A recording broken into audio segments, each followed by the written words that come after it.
YouTube, on se retrouve aujourd'hui pour un petit point lecture de l'été. Je l'appelle un point lecture parce qu'en fait, j'ai l'impression que la plupart des points lecture maintenant sont des points sur les lectures réalisées et réellement lues. Moi, ce que j'ai envie de faire, c'est un point lecture de l'été dans le sens où je vais vous parler de livres que je suis en train de lire, je vais vous parler de livres que j'ai lus, en effet, et je vais vous parler de livres que j'ai aussi un peu reçus et que j'ai très envie de lire bientôt. Vous voyez, c'est genre un point lecture au sens large. Moi, j'avais envie de faire ça aujourd'hui, je sais pas pourquoi, ça m'a pris comme ça. Du coup, j'ai lu cette semaine, j'ai lu 3 mangas. Je crois que c'est ça. J'ai lu 3 mangas. J'en ai lu que 3 ? Non, j'en ai lu 4. Il est où le 4e ? Bon, je l'ai oublié. Désolé. J'ai lu Le goût des fraises, le tome 3, qui est génial. Dans le sens où toute la saga est comme un petit bonbon. Attendez, je vais vous le trouver pour vous l'afficher. Hop. C'est ça qui est bien quand tu es en live, c'est que tu peux faire plein de choses quand tu n'as pas bien préparé ton live. Le goût des fraises, le tome 3 de Hirono, c'est chez Kurokawa. Pour le coup, c'est une saga en 4 tomes, il me semble. Je crois que le 4e est annoncé pour octobre, si je me trompe pas. On est dans un shoujo, une romance entre Sarah et Minori. Sarah a 20 ans, Minori a 33 ans. Donc on est dans une romance avec différence d'âge. Merci les Baby de Val, il sort du coup le 20 octobre le 4e tome. Et du coup, moi j'ai trouvé ça cool. Parce que les deux sont des petits choux à la crème qu'on a très envie d'embrasser, qu'on a très envie d'enlacer. On a envie de les rapprocher comme ça tous les deux. Ils sont tellement choupinous. On a Sarah qui va rencontrer Minori en prenant soin de l'exploitation de fraises de son grand-père qui est hospitalisé. Et ils vont apprendre à se connaître, ils vont apprendre à évidemment s'aimer. C'est un petit peu le but de la saga. Et j'ai pas trouvé ça bizarre. Quand il y a des grosses différences d'âge, il faut faire bien attention à ce que ça soit pas un peu bizarre. Minori est vraiment très naïf dans le sens des relations amoureuses. C'est pas un playboy, c'est pas un mec qui cherche à tout prix une jeune fille jeune. C'est un gars qui tombe amoureux par hasard et qui se dit putain merde elle est jeune, qu'est-ce que je vais faire, elle va jamais s'intéresser à moi, tu vois. Et je trouve qu'il y a un côté très sain dans tout ça. Je trouve qu'il y a un côté très sain. Donc ça m'a beaucoup plu. Je vous conseille cette saga et j'ai trop hâte d'avoir bien sûr la fin. Ça c'est sûr. Ensuite, un petit peu moins apprécié, là pour le coup, je vais pas vous mentir. J'ai lu 36 000, sincèrement je vous ferai pas en anglais. Seconds in a Day de Ryoko Fukuyama, c'est chez Vega Dupuis. On est avec 4 jeunes hommes, 4 garçons, on vous dit mignons évidemment, qui arrivent dans une école anciennement uniquement de filles qui vient de devenir mixte.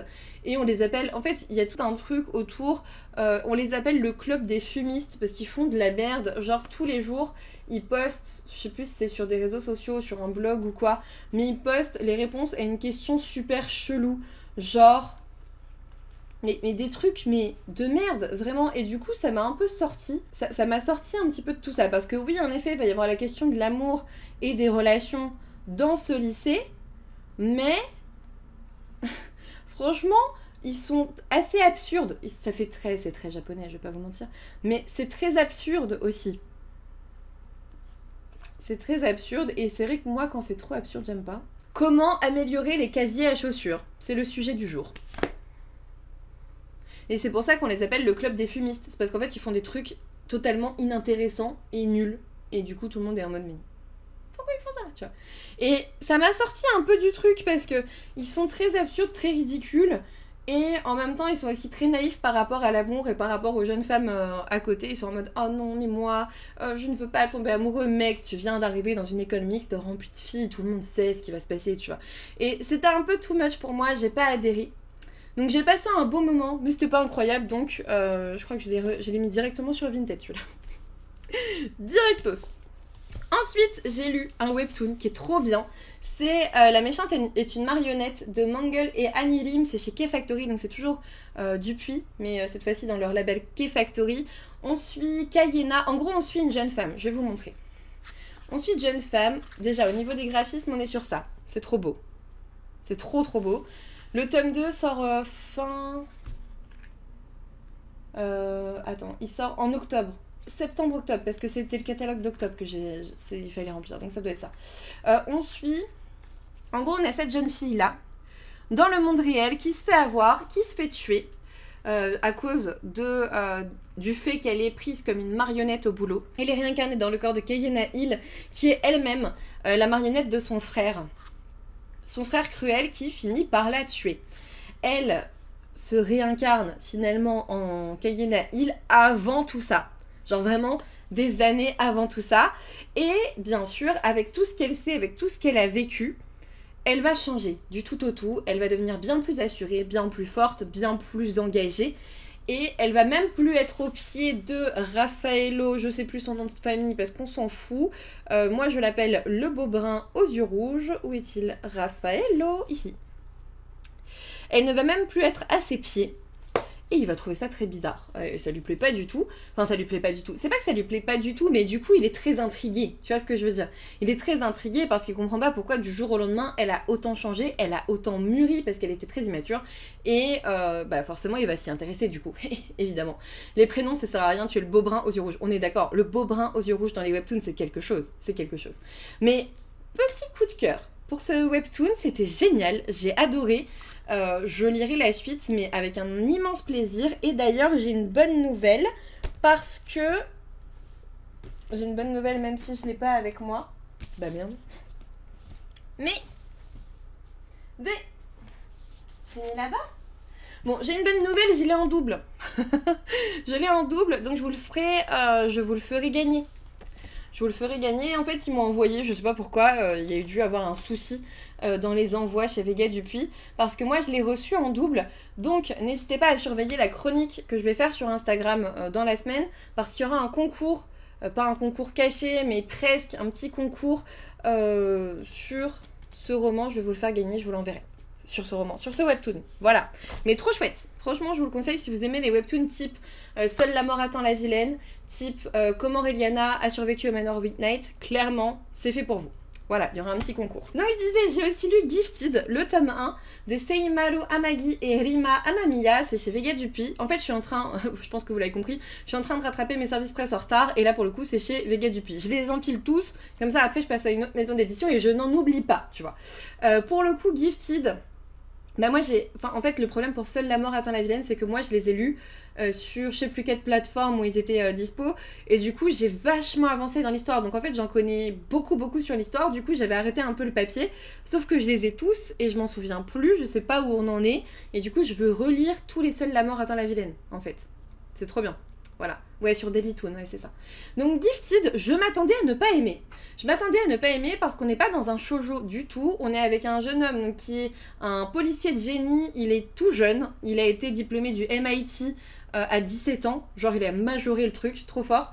Et il va être amené à résoudre des enquêtes, enfin, à trouver des meurtriers avec un lycéen qui aurait un sixième sens. En gros, il arrive à voir si vous avez déjà tué quelqu'un ou pas, et la fumée est différente si vous avez tué quelqu'un dans l'exercice de vos fonctions ou si c'était juste un gros serial killer ou un meurtrier psychopathe, tu vois. Et pour le coup, bah en fait non, celui-ci est noté shoujo manga, je rigole pas, il est noté shoujo manga, tu vois.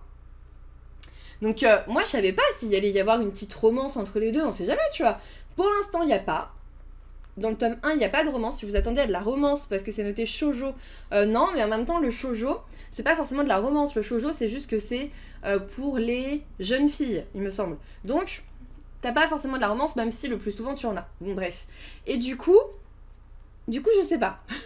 Je sais pas, mais en tout cas, ce que je sais, c'est que le premier tome m'a beaucoup plu. En même temps, les premières images sont très chouettes. Tu commences avec déjà un cadavre. Je sais pas si je peux vous le montrer de loin. Allez, genre vraiment de loin, tu vois, voilà, de très loin. Tu commences vraiment avec une enquête à résoudre dès le début. Et c'est très chouette, les deux apprennent à se connaître.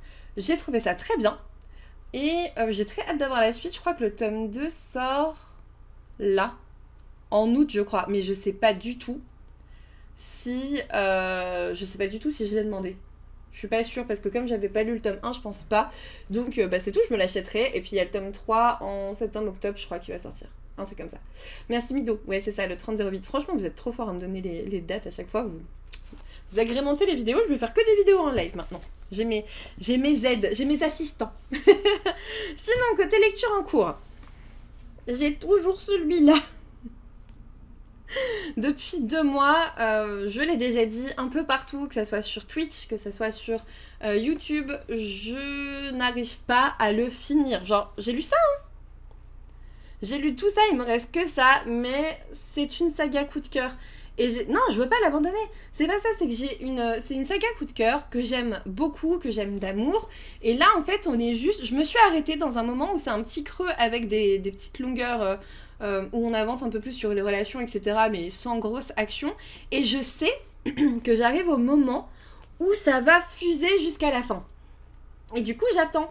Parce que quand je le reprendrai, je vais le finir, je vais le dévorer, j'espère. Mais surtout, ça veut dire que, ça sera fini. Vous voyez ce que je veux dire? Et du coup, je suis en panne de lecture avec ce livre depuis 2 mois. Voilà. Voilà. Mais c'est pas grave. Et en plus, là, il me reste combien de pages? Ah, il me reste trop pour que je le finisse aujourd'hui. J'avais dit que je le finirais cette semaine. Franchement, j'ai pas eu le courage. Donc, c'est tout. En lecture en cours, j'ai oublié de les monter, donc j'ai tout préparé. Genre, en fait, pour sortir de cette panne de lecture, il a fallu que j'en commence plein pour pouvoir accrocher. Mais vraiment, j'ai commencé 3 autres bouquins. Plus les graphiques à côté. Du coup, j'ai commencé Wildlands de Stacey Mary Brown, qui est Savage Lands, le tome 2. Chez Corrigan, j'ai pas Savage Lands, le tome 1 à côté. Pour le coup, c'est un roman que j'aime beaucoup, alors qu'ils sont à poil, là, pour l'instant, un quart du temps. Vraiment, si vous voulez de la fesse, il y en a. On est avec... dans cet univers, on est à Budapest. Et en gros, vous avez la moitié de la ville qui est humaine, la moitié de la ville qui est faée. On a cette jeune fille qui a été élevée par l'élite humaine qui se retrouve dans la prison la plus difficile des faées et qui va vivre l'impensable, un truc vraiment c'est horrible. Voilà, elle va aussi rencontrer un personnage très important qui va revenir bien sûr et être très important dans ce tome 2. Pour le coup, ce tome 2, j'ai déjà dévoré la moitié. Je me suis un peu mise en pause aussi dessus pour le lire tranquillement, mais ça se bouffe, il n'y a aucun souci. Je passe quelques scènes de fesses parce que des fois, sincèrement, voir un plan à 4 ou à 5, je m'en fous. Ouais, je vous dis vraiment, si je vous dis ça, c'est pour vous dire à quel point c'est cru, on va dire, pour vous prévenir. Il y a un côté quand même, parfois, voilà, moi, il y a des scènes, je les passe. Tu vois, il y a des scènes, je les passe. Mais côté univers, j'aime bien. Côté personnage, j'aime bien parce que dans ce tome 2, le personnage principal évolue beaucoup. Vraiment, elle évolue beaucoup. Et d'ailleurs, ouais, c'est exactement ça, Steph. En fait, je trouve que il ne souffre pas du syndrome du tome 2. C'est-à-dire qu'on n'est pas dans un plateau, dans une plaine. Ça n'est pas plat. Il y a aussi de l'action, il y a aussi des moments où tu as un peu peur pour eux. C'est cool. Voilà, moi j'aime bien. J'aime bien, même si j'admets qu'il y a quand même quelques scènes qui ne m'intéressaient pas beaucoup. Voilà. J'ai aussi commencé les premières pages de recettes cubaines pour guérir un cœur brisé que j'aimerais beaucoup lire pendant l'été. Il y a quelques livres comme ça qui sont un peu dans ma palle prioritaire de l'été et je vous en parle juste après parce que je les ai préparés. Il y en a 4, donc il y a celui-ci que j'ai commencé et j'en ai préparé 3 autres, je vous montre juste après. C'est très bien, c'est très estival, mais pour l'instant j'ai pas encore eu le temps de vraiment m'immerger dedans. J'avais envie de lire des graphiques cette semaine en fait. Et j'ai aussi lu les premières pages du dernier voyage de Momoko Hidaka de Shisako Wakatake chez Nami qui sort vers le 21 août, un truc comme ça pour la rentrée littéraire. Donc je vous en parlerai pour la rentrée, j'espère que je réussirai à le lire d'ici là. Mais c'est aussi très très bien, je vous ai pas dit, mais en tout cas dans Recettes cubaines pour guérir un cœur brisé, on est dans une romance feel good, on est chez Comet, le nouveau label de Larousse. Donc forcément c'est très chouette, enfin c'est très chouette, c'est très doux en fait, c'est très feel good. Et cette fois-ci on est en Angleterre, il me semble. Et la pauvre, il s'est passé plein de trucs. Dès les premières pages, on te dit que, je crois, son abuelita, donc sa grand-mère est décédée, elle vient de se faire larguer, et il y avait autre chose. Il y en avait un troisième, je crois. Enfin bref, il s'est passé plein de trucs, la pauvre a une vie de merde et on l'envoie en Angleterre pour lui changer les idées, en gros. Et le dernier voyage de Momoko Hidaka, on est avec Shisako Wakatake qui s'est mise à écrire, donc l'autrice s'est mise à écrire au décès de son mari, et elle a cette réflexion d'une femme qui a vécu une vie que tout le monde attendait. Et en gros, Momoko, c'est ça en fait. Elle a eu mariage, maison, famille, et elle se retrouve toute seule. Et elle a cette réflexion sur sa vie, sur les événements de vie, sur ses proches, disparus ou pas, et aussi sur la mort, sur le deuil. Et c'est ça que j'avais très envie de lire. Et en même temps, bah là, pendant les vacances, c'est un peu dur de lire des livres comme ça parce que je suis tellement détendue et tranquille que j'ai du mal à lire des romans sur le deuil ou sur la mort. Ça me démonte totalement. J'ai essayé, franchement, j'ai lu les premières pages et franchement, ça m'a mis le seum pendant toute la journée. Je me suis dit, bon, je vais peut-être attendre un peu pour celui-là finalement. Mais il a l'air génial. Il a l'air vraiment génial. J'ai hâte. J'ai hâte. Et ensuite, je vais vous montrer les 2 prochains graphiques que j'ai très envie de lire. J'ai très envie de lire Love of Kill de Faye, le tome 1. C'est chez Vega Dupuis, ça n'est pas un service presse. Je l'ai acheté à la Japan Expo. On est avec on est dans une romance entre un tueur solitaire et une chasseuse de primes. Donc ça avait l'air très cool. Voilà, ça avait l'air très barré. J'aimerais aussi beaucoup lire, peut-être là tout à l'heure en dimanche graphique, Le Roi des Bugs de Tony, le tome 1. Là pour le coup c'est un service presse que j'ai pas encore lu, c'est un webtoon. Dedans on suit Katsumi Haruyama qui est développeur dans une boîte de jeux vidéo un peu minable, mais il n'a pas le choix car le jeune homme a des dettes à rembourser. C'est pourquoi il a accepté de corriger seul les milliers de bugs du MMORPG ReWorld, un travail abyssal que Katsumi rend plus simple en transformant certains bugs en easter eggs qui donneront des super pouvoirs aux joueurs qui les trouveront. Une idée de laquelle il tirera sa survie lorsqu'il se réveillera réellement plongé dans ReWorld, entouré de monstres et de ses collègues. Et du coup, il va utiliser ses propres easter eggs pour s'en sortir. J'ai le tome 1, j'ai le tome 2, c'est clairement un webtoon qui pour moi, en gros, je pourrais le partager avec Victor. Tu vois, je pense qu'on pourrait être 2 à le lire ensemble. Voilà. Ça fait beaucoup de choses. Bah non. Bah ça va là. Il me reste 2 semaines. Et ensuite, je vous montre un peu ce que j'ai reçu. Alors j'ai reçu cette semaine. J'ai reçu Encore 6 mois d'été de Daisy Garrison. Garrison, je pense. C'est chez Hachette. Celui-ci, je veux le lire cet été. Je veux le lire là parce que Encore 6 mois d'été, si tu le lis à la rentrée de septembre, c'est fini, tu vois. C'est fini. Donc, on est sur du moins de 300 pages. Il est pas trop grand. Et en gros, le résumé, là pour le coup, je l'ai plus en tête. Et derrière, c'est un dialogue. Mais on suit Mina et on suit un mec. Voilà. Et en gros, ils sont dans cette période de vacances avant la fac. De ce que je comprends, parce qu'elle parle de Yale, etc. Et je pense que on est en gros chez Kaplan. Voilà. Mina et Kaplan. Et on suit les 2. Et en gros, je pense qu'on les suit vraiment durant cette période de vacances où on est encore à la fin du lycée, avant la fac. Je sais pas si vous vous souvenez de cette période pour vous ou si vous y arrivez, si vous êtes très jeune.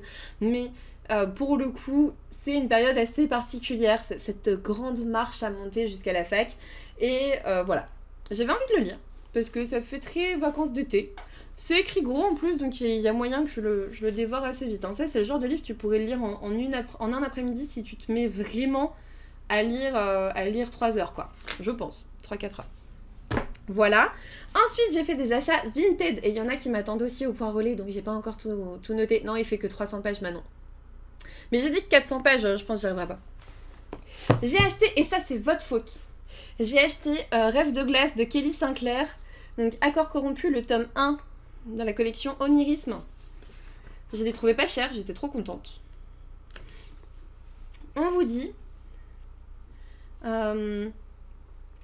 Dans mon monde, le statut de Tatuma, l'héritière du trône, aurait probablement dû m'assurer une vie privilégiée, pleine d'amis, d'amour et de bonheur. J'aurais pu avoir tout ça si ma mère ne m'avait pas haï. À la place, je suis forcée de porter un voile depuis ma naissance pendant que ce rêve distant se transforme en cauchemar.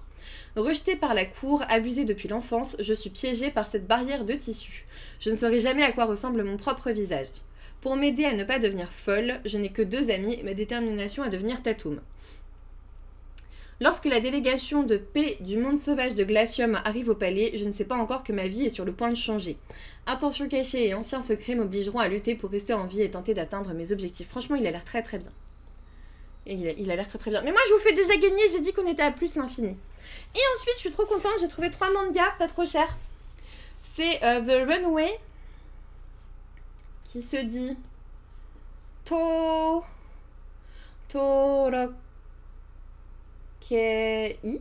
Ok.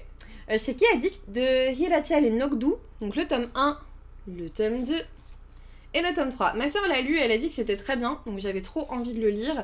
On vous dit, il a fallu que le seul coup d'un soir de ma vie soit mon nouveau patron. Déjà ça commence bien. Déjà ça commence bien, mais du coup je suis contente parce que j'ai les 3 premiers tomes. Et moi vous savez, dès le début j'aime bien pouvoir enchaîner 2-3 tomes pour me faire une vraie idée. Voilà pour les petits nouveaux. Et on va finir cette vidéo sur YouTube du coup et ce petit point sur Twitch. Avec les 3 lectures Enfin les 3. En fait il y en a 5. Il y en a 5. Il y a Recette cubaine pour guérir un cœur brisé de Laura Taylor Naimi. Il y a encore 6 mois d'été de Daisy Garrison qui sont en gros qui font partie de cette pile à lire prioritaire de l'été, c'est-à-dire des romans que je ne me vois pas lire en dehors de l'été. Tu comprends ce que je veux dire? Et du coup, j'ai aussi mis dans cette pile à lire, et vraiment je dis pile à lire et non pas pioche à lire, car vraiment j'aimerais lire les 5 avant mi-septembre. Avant d'avoir vraiment repris dans ma tête. J'aimerais aussi mettre les coquillages, lire en tout cas Les coquillages ne s'ouvrent qu'en été de Clara Hérault chez Hachette. Salut Karine. On vous dit, comme chaque année, Léna et Phoebe... Attends, je vais enlever ça. Comme chaque année, Léna et Phoebe passent les vacances d'été sur la côte basque. Léna ne rêve que de surf et de fêtes sur la plage, tandis que Phoebe peine à reprendre son souffle après une première année de fac compliquée. Les 2 sœurs ne se parlent presque plus et leur amie est au bord de l'implosion. Et leur famille, est au bord de l'implosion. Mais cet été, il y a Inaya, cette fille qui bouleverse toutes les certitudes de Léna. Il y a aussi Isaac, le premier amour de Phoebe, à qui elle a brisé le cœur l'été dernier. Et surtout, ces choses que les 2 sœurs ne se sont jamais dites. Donc clairement, pas le d'été prioritaire. Il y a aussi, évidemment, en fait à chaque fois il y a l'été dedans. L'été où ma vie a changé, donc chez Comet de K.L. Walter. On vous dit c'est le premier été depuis la mort de sa sœur Claire, il y a du deuil en plus, où Meredith Fox retourne à Martha's Vineyard. Toute sa famille se réunit sur l'île pour un grand mariage, mais Meredith n'a aucune envie de faire la fête, son petit ami vient de la quitter et Claire lui manque plus que jamais. Son unique motivation, remporter le traditionnel jeu de l'assassin organisé chaque été par la famille Fox. Sa victoire serait un ultime hommage rendu à sa sœur qui excellait à ce jeu. Mais c'était sans compter sur Whit, mystérieux garçon d'honneur et redoutable rival. Au fur et à mesure que la semaine avance, Meredith prend conscience qu'elle risque non seulement de perdre la partie, mais peut-être aussi son cœur. Voilà. Et aussi, j'aimerais bien, mais celui-ci il est un peu moins prioritaire, genre j'arriverai à ne pas le lire, ça serait pas trop grave. C'est Whitefire de Anna Grace, parce qu'on est dans un camp d'été. Donc je me dis, c'est quand même dommage de pas le lire en été, alors qu'on est dans un camp d'été, tu vois. Ah! Coucou. Mais on est interrompu! Bah justement, c'était le bouquin que je cherchais pour me Ah, poser dehors. tiens, tu veux lire ça? Mais attends, moi je voulais lire aussi. Qu'est-ce que je vais lire maintenant? Non, c'est toi qui m'as dit qu'il fallait le lire. Bah oui, mais moi je voulais Moi, lire là. quand on me conseille un livre, je le lis, pas comme certaines. Mais moi je voulais le lire là en dimanche graphique et te le passer après. Je peux lire ça aussi. Je peux lire Hand of Fate. Tiens, je te le donne. Je veux une chronique complète. On le voit jamais rien demander. Non mais tiens. Ça va Luna? Par contre, on veut un débrief après, monsieur Triche. Du coup, il y a aussi Hand of Fate. Tu as 2 chats, j'en ai perdu des bouts. Bah ouais, j'ai 2 chats. J'ai un monstre orange maintenant. Il y a aussi Hand of Fate, le tome 1 de Shelter et Otto-san chez K-Factory. On suit Erin, une lycéenne passionnée d'écriture qui voit soudain apparaître au-dessus des gens d'étranges textes. Un récit racontant leur passé, leur présent et même leur futur. Encore plus incroyable, Erin découvre qu'elle peut réécrire ses textes et ainsi changer le destin de tous. Elle l'ignore encore, mais cette découverte va la plonger dans un quotidien de création et de combat, car le destin a ses lois qu'il ne faut pas défier. Donc ça, et j'avais aussi envie de lire Twig, Dans l'ombre du héros. En plus, il a l'air d'aller très très vite, hein. Il n'y a pas beaucoup de dialogue. Hein. Franchement, regarde. Et il est beau en plus. Il fait un peu revue comics. Tu trouves pas? Je trouve qu'il fait un peu revue comics. Et du coup, je disais, dans ma balle prioritaire, il y avait aussi Whitefire, parce qu'on est dans un camp d'été avec en gros Russ Callaghan et Aurora Roberts qui ont en gros une aventure d'un soir, une aventure d'une nuit. Ils se revoient plus, évidemment, c'est une aventure d'une nuit, mais ils vont se retrouver dans un camp d'été comme les 2 moniteurs. Et évidemment, dans ce camp d'été, il faut pas avoir d'histoire d'amour, évidemment. Évidemment, il va y en avoir une, parce que sinon c'est pas drôle et ça fait pas de livre. Donc voilà, j'avais bien envie aussi de lire celui-ci dans ma palle prioritaire. Et du coup, pour aujourd'hui, je voulais montrer, ça serait peut-être Twig et Hand of Fate pour ce dimanche graphique. En tout cas, pour YouTube, c'est terminé. J'espère que j'aurais pas laissé trop de Victor là-dedans. J'espère en tout cas que ce type de vidéo vous aura plu parce que c'est un petit truc que je me suis dit tout à l'heure. Oh, j'ai bien envie de faire un petit point sur mes lectures de l'été sans que ça soit forcément un format vlog. Un petit truc en plus en fait, parce que dans le format vlog vous avez un petit peu tout parce que c'est le côté vacances. Donc par exemple dans le vlog que j'ai mis en ligne hier, si vous l'avez toujours pas vu d'ailleurs, on est par ici sur YouTube, sur Twitch. Pour le format vlog d'hier, il y a à la fois mes 2 jours à Disney dans l'hôtel Cheyenne, quand je suis allée à l'hôtel Marvel, dans le bar secret et tout, mais aussi mes lectures. Donc voilà. A few moments later. Du coup, Hand of Fate, le tome 1 de Shelter et Otosan chez K-Factory. Et en gros, on suit cette jeune fille qui s'appelle Erin, qui est une lycéenne somme toute ordinaire jusqu'à ce qu'elle se réveille un beau jour avec la possibilité de lire des choses au-dessus des gens. Ce qui est à gauche, c'est le passé, ce qui est au milieu, c'est le présent, ce qui est à droite, c'est le futur. Sauf que, donc, elle apprend qu'elle a une certaine forme de magie, qu'elle est quelque chose, et le problème, et franchement, j'ai juste à vous faire ça. Regardez à quel point c'est noir et sanguinolent, c'est... Mais il y a un moment donné, je vous jure, j'étais en mode mais non, mais c'est super sanglant et glauque et affreux. Ils ont tous un destin mais dégueulasse, ou presque. Mais what? Franchement, j'ai adoré. C'est bizarre de dire ça comme ça, mais j'ai adoré, c'était génial, c'était bien mieux que ce que je pensais au tout début. Quand j'ai commencé, j'étais en mode ouais, bon, ok, elle voit un peu le futur et elle peut le changer, bon, c'est assez banal quoi, on a un peu l'habitude de ce genre de choses. Sauf que le truc, c'est que il va se passer un truc de ouf, et il va y avoir plein de sang partout, voilà, c'est tout ce que je dirais. J'ai adoré, j'aime bien ses amis, je m'y suis déjà bien attachée. Je vous le recommande, il est sorti en juin. Il n'y a pas encore le tome 2 qui est annoncé, mais très chouette. Je suis agréablement surprise. Merci Victor de m'avoir pris mon autre graphique que je voulais lire aujourd'hui parce que je suis très contente d'avoir lu celui-ci du coup. Donc voilà, j'espère en tout cas que ça vous a plu. N'hésitez pas à me laisser un petit commentaire pour me dire si c'est le cas ou non. J'accepte les critiques constructives aussi, je coupe pas toujours la tête des gens, c'est faux. C'est faux. N'hésitez pas à me laisser un petit pouce bleu, à vous abonner si ce n'est toujours pas fait. Et puis moi je vous dis à bientôt pour une nouvelle vidéo. You and I, we got it.